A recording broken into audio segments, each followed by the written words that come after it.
Hello, good morning. This is a video presentation to fulfill the assignment requirement of Business and Corporation Law. We are 5 members in our group, and this assignment is divided in 2 parts.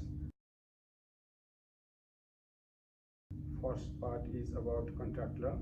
In this part, we describe law of contract that focus particularly on fraudulent and misleading representation and its consequences. And the second part is about company registration process.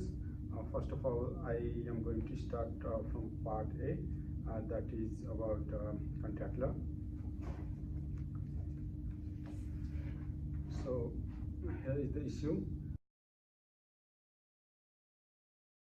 Les Lincoln, who is the curator of the Australian Museum of Antiques, was made by Trevor Hunt as a treasure. The coin and pieces of crockery provided by Trevor was believed to be come from Gaivota. Lincoln and other experts examined the items, and it was concluded to be having come from Gaivota. Trevor was paid a good sum of money for that. Later it was discovered that the item were just clever flakes, and the person was proved to have committed fraud of the ground of misrepresentation of items. Now I am going to explain about the rules. The issue above is related to contract law. Contract law defined as a legal agreement by 2 parties with the promise to exchange something which creates legal rights and responsibility that is enforceable in a court of law. The issue we are going to explain is misleading and fraudulent activities in contract.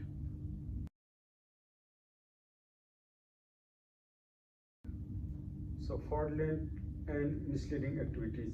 From the above issue, we can find that the fraudulent misrepresentation has happened in the contract between 2 parties. The express terms in the contract are not accurate, and the agreements are based on false promise. The contract made because one party provides the false information to another party that persuades them to enter into a contract. A contract is usually rendered void when a person has been induced to enter into it through misrepresentation. Misleading and deceptive conduct. The statutory prohibition of misleading and deceptive conduct can be found in this section 18 of Consumer Law.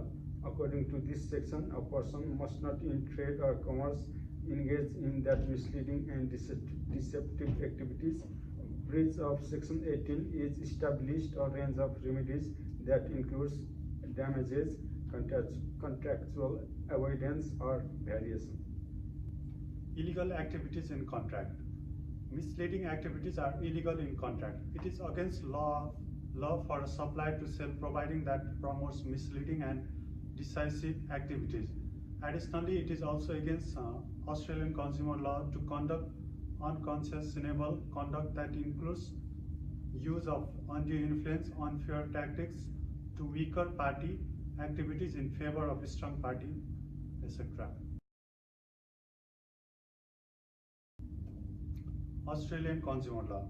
The statutory prohibition of misleading and deceptive conduct can be found in section 18 of the Australian consumer law.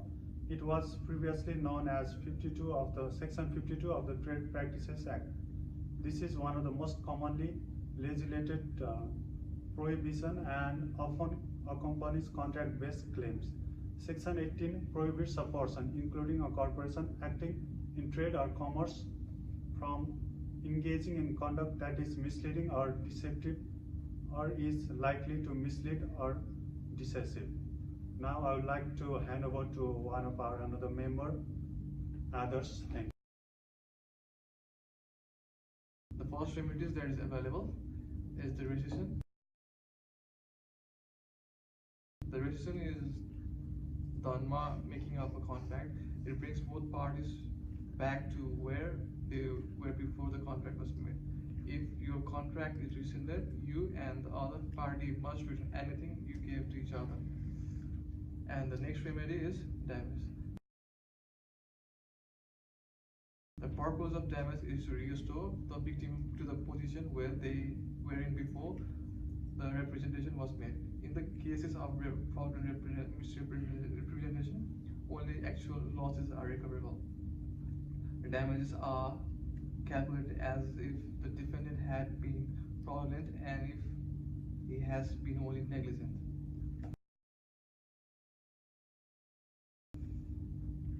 So we can conclude, going through the above cases, it can be clearly seen that Trevor Hunt has breached the contract and he will be liable to pay for that. He can be imprisoned for 10 years and needs to pay back the $200,000 to Lincoln and with additional penalties for breaching the contract. A fraudulent misrepresentation is a civil tort arising out from the contract law.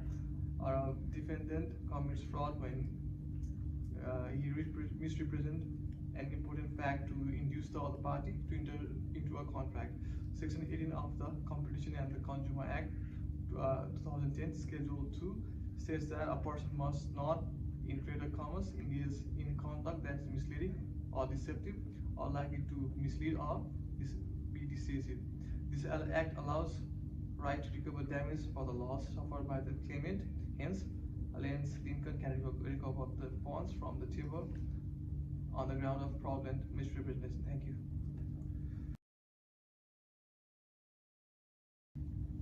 Now I'm going to talk about the part B,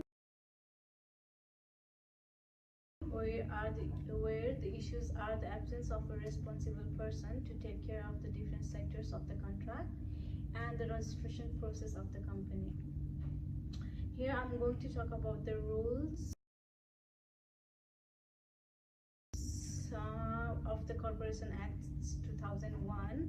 And at first, as per Corporation Act 2001, Section 131, if a person enters into or purports to enter into a contract on behalf of or for the benefit of a company before it is registered, the company becomes bound by the contract and entitled to its benefit if the company or a company that is reasonably identifiable with it.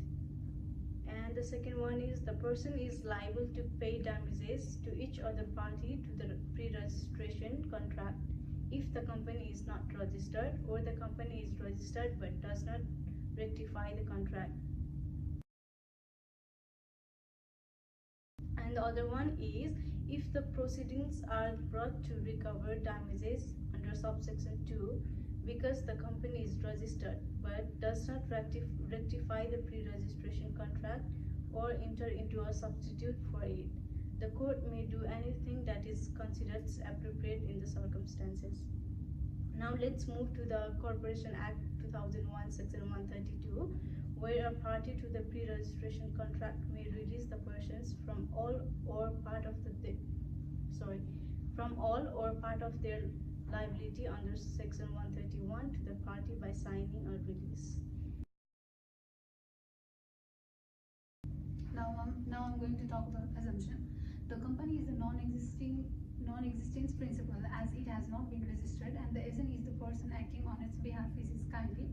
As the Kellner versus Bartox 1866, it could be said that while executing documents of a company, it should be done according to the Corporation Act 2001 or the provisional executive documents which are present in the nation's constitution.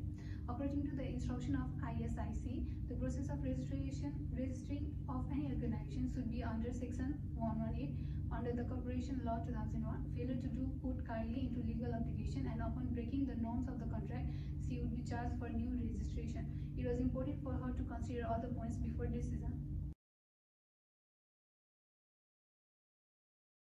Now the conclusion. Going through the case studies, it could be found that Kylie,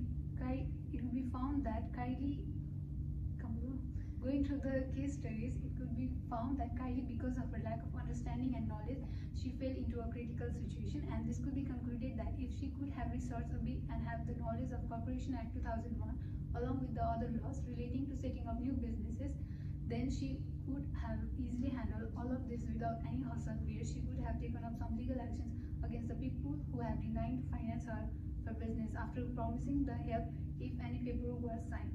Thank you.